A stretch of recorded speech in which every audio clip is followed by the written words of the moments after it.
ഇനി 1911 പ്രസിദ്ധീകരിക്കപ്പെട്ട ഈ കാർട്ടൂൺ ഒന്ന് നോക്കുക.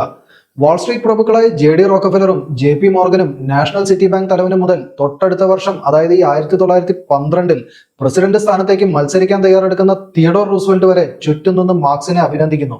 ആ പ്രഭുക്കന്മാർക്ക് ഇത്ര കണ്ട് ഗുണമുണ്ടാക്കി കൊടുത്ത ഒരാളെ അവർ അഭിനന്ദിക്കണമല്ലോ. റൂസ്വെൽറ്റ് ഒരു റിപ്പബ്ലിക്കൻ സ്ഥാനാർത്ഥിയായിരുന്നു എന്ന് ഓർക്കണം.